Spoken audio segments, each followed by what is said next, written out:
تلك الرسل فضلنا بعضهم على بعض منهم من كلم الله ورفع بعضهم درجات وآتينا عيسى ابن مريم البينات وأيدناه بروح القدس ولو شاء الله ما اقتتل الذين من بعدهم من بعد ما جاءتهم البينات ولكن اختلفوا فمنهم من آمن ومنهم من كفر ولو شاء الله ما اقتتلوا ولكن الله يفعل ما يريد.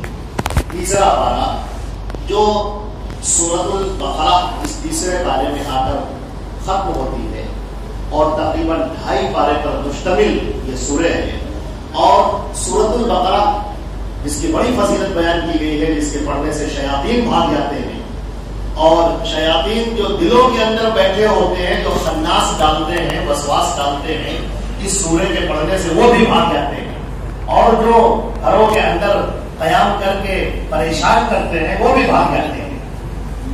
اس لیے آخر میں بخاری شریف کی روایت میں حضرت ابو ہریرہ رضی اللہ تعالیٰ عنہ نے فرمایا کہ اللہ کے رسول صلی اللہ علیہ وسلم نے فرمایا کہ من قرأ آیتین من آخر سورۃ البقرہ کفتا، سورۃ البقرہ کے آخر کی 2 آیتیں اگر کوئی پڑھ لے تو وہ پوری رات کے لیے کافی ہے۔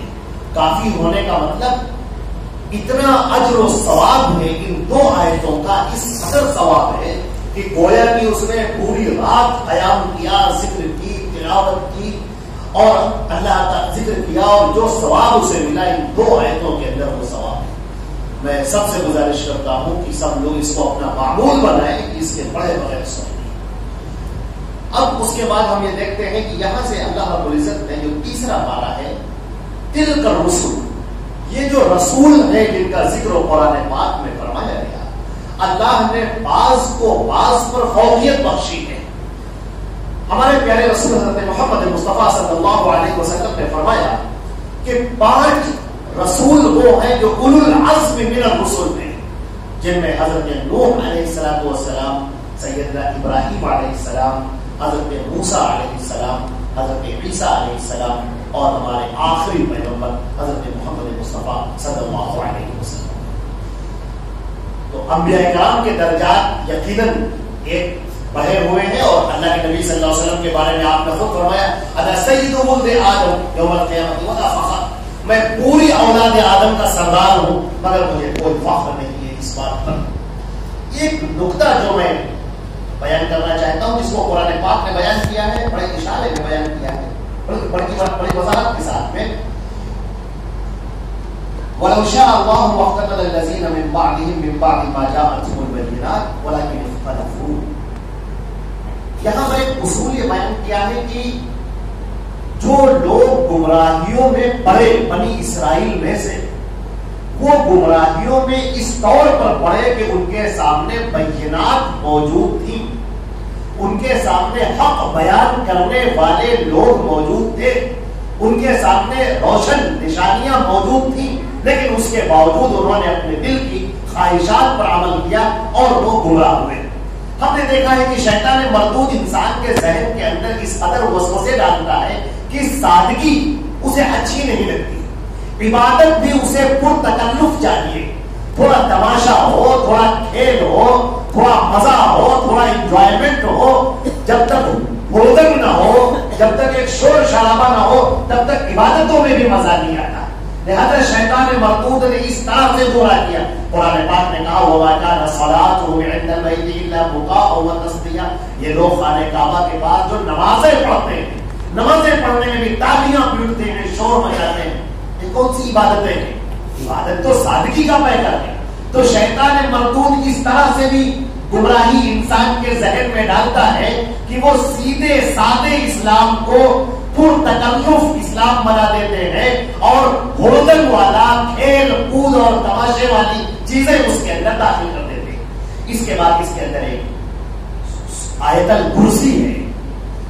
حضرت عمر فاروق رضی اللہ تعالیٰ عنہ نے حضرت عبداللہ ابن مسعود سے سوال کیا تھا کہ ای سورۃ اعظم فی القرآن، ذرا مجھے بتاؤ کہ قرآن پاک کی کوئی عظیم سورہ، عظیم، تو انہوں نے کہا تھا اللہ لا الہ الا هو الحی القیوم۔ یہ جو آیت الکرسی ہے یہ بڑی عظیم ہے، اور اس کی عظمت کا اندازہ کچھ اس طرح سے بھی لگا لیجئے جیسے کہ حدیث شریف کے اندر وارد ہے کہ سیدنا ابو ہریرہ رضی اللہ تعالی عنہ نے شیطان مردود کو ایک مرتبہ پکڑ لیا تھا جو آیا تھا اور غلہ نکال رہا تھا، اور اس نے بڑی دہائی دی کہا میں بڑا غریب ہوں، اور انہوں نے اس کو چھوڑ دیا۔ اگلی رات کو پھر آیا اور پھر انہوں نے پکڑا، پھر اس نے دہائی دی کہ مجھے چھوڑ دیے، میں بڑا غریب ہوں، پریشان آ لو، پھر انہوں نے چھوڑ دیا۔ تیسری رات کو پھر آیا اور جو ہی وہ غلہ نکال رہا تھا حضرت ابو ہریرہ رضی اللہ تعالی عنہ نے اس کی بدھی پکڑی اور کہا اب میں تجھے نہیں چھوڑوں گا، اللہ کے رسول کے پاس لے کر چلوں گا۔ اس نے کہا اگر میں تمہیں ایک ایسی بات بتا دوں جو تمہیں نہیں معلوم ہے تو تم مجھے چھوڑ دینا۔ انہوں نے کہا بتاؤ ایسی کون سی بات ہے؟ اس نے کہا اگر تم آیت الکرسی پڑھ لو، کسی چیز پر دم کر دو تو شیطان اس کو چھو نہیں سکتا۔ حضرت ابو ہریرہ رضی اللہ عنہ نے اس کو چھوڑ دیا اور اللہ کے نبی صلی اللہ علیہ وسلم کی خدمت میں یہ بات انہوں نے پیش کی۔ نبی کریم صلی اللہ علیہ وسلم نے فرمایا ابو ہریرہ تم جانتے ہو وہ کون تھا؟ انہوں نے کہا مجھے تو نہیں معلوم۔ کہا وہ شیطان مردود تھا، لیکن اس نے بات بالکل صحیح کہی، سچی بات اس نے کہی۔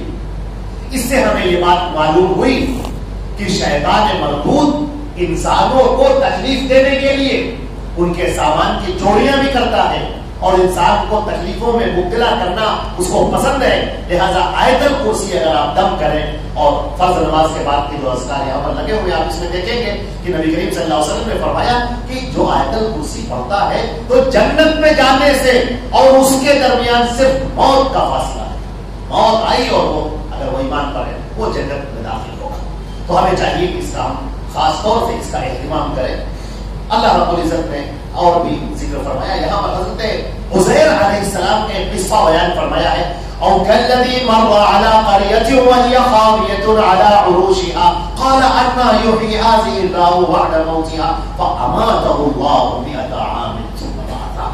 یہ قصہ ہے حضرت عزیر علیہ السلام کا بیان کیا جاتا ہے کہ ایک مرتبہ وہ نکلے، اپنے گدھے پر سوار تھے، وہ نکلے اور انہوں نے دیکھا قبرستان کی طرف، اچانک ان کے ذہن کے ان کے دل کے اندر یہ آیا، انہوں نے کہا یہ اللہ ان مردوں کو کیسے زندہ کرے گا، جو لوگ مر گئے ہیں ان کو زندہ کیسے کرے گا۔ حضرت عزیر کوئی عام شخص نہیں ہے، علم کے پیغمبر کہلاتے ہیں، بنی اسرائیل کے عظیم پیغمبروں میں شمار ہوتا ہے۔ اللہ کو ان کی یہ بات سخت ناپسند ہوئی کہ یہ کیسا تم نے جملہ کہہ دیا، تم نبی ہو کر تم نے ایسا جملہ کہا۔ لہذا اللہ نے انہیں موت دے دی اور 100 سال تک ان کی موت ہو گئی، وہ مرے پڑے رہے۔ اس کے بعد اللہ نے ان کو زندہ کیا اور کہا یہ بتاؤ تم کتنے سال سوئے ہوگے موت میں؟ انہوں نے کہا چند گھنٹے، چند دن، یومن و بعض یوم، تھوڑے دن کے لیے۔ قال بل لبثت 100 عام، تم 100 سال تک سوتے رہے۔ فانظر الى طعامك وشرابك لم يتسنى وانظر الى حمارك ولنجعلك آية للناس۔ اپنے کھانے کو دیکھو، جو ٹفن ہے تمہارا توشہ جو کھول کر دیکھا وہ ویسے ہی تر و تازہ، سڑا نہیں، کھانا تو سڑ جاتا ہے، سڑا نہیں، ویسے ہی برقرار رہا۔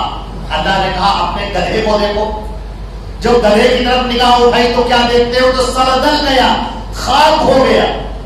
اللہ نے کہا اب دیکھو تم، پھر اللہ نے حکم دیا، اس گدھے کے اوپر وہ گوشت چڑھنا شروع ہوا، ہڈی بننی شروع ہوئی، پھر گوشت چڑھا، پھر کھال چڑھی، پھر زندہ ہو کر کھڑا ہو گیا۔ اللہ نے کہا کہ تم نے دیکھی میری قدرت؟ یہ اللہ کی قدرت ہے جو ہر شے پر قادر ہے۔ اور آخرکار وہ کہہ اٹھے فلما تبین له قال اعلم ان اللہ علی کل شیء قدیر۔ جب ان کے سامنے یہ روشن ہو گیا وہ کہہ اٹھے کہ میں گواہی دیتا ہوں، میں جانتا ہوں اللہ ہر شے پر قادر ہے۔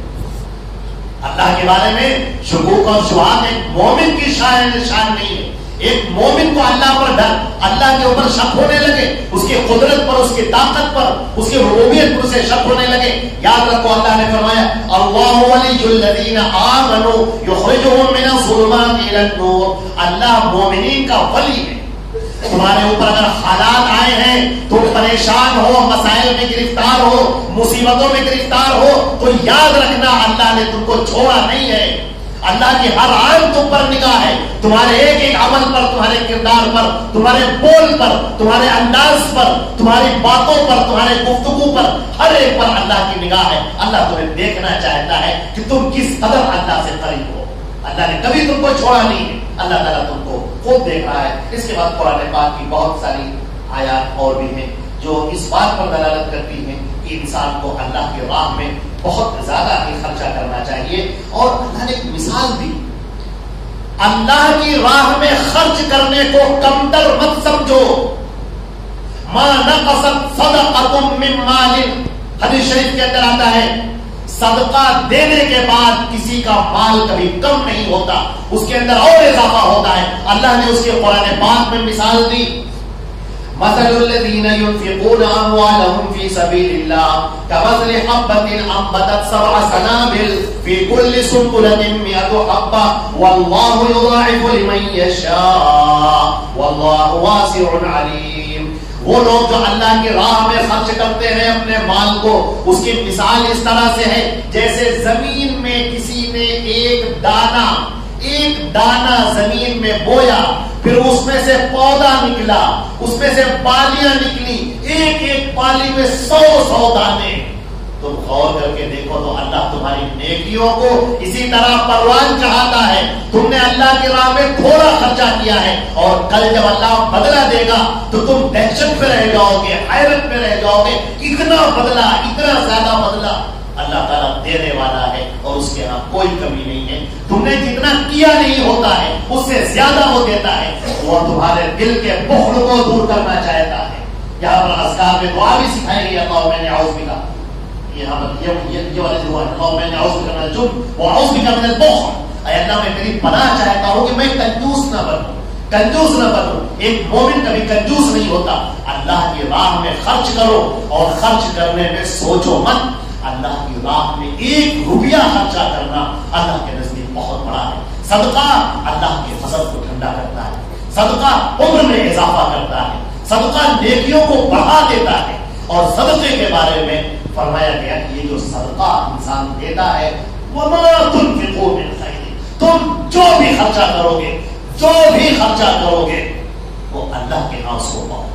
جب صبح ہوتی ہے، حدیث شریف کے اندر آتا ہے، ایک فرشتہ کہتا ہے اللہم اعطی منفقا خلفا واعطی ممسکا تلفا، اے اللہ جو تیری راہ میں خرچ کرنے والا ہو، اے اللہ اس کی دولت کو بڑھا دے، اور اے اللہ جو تیری راہ میں خرچہ نہ کرے، کنجوسی کا مظاہرہ کرے، کنجوس مکھی چوس ہو جائے، ایسے کی دولت کو تلف کر دے، برباد کر دے۔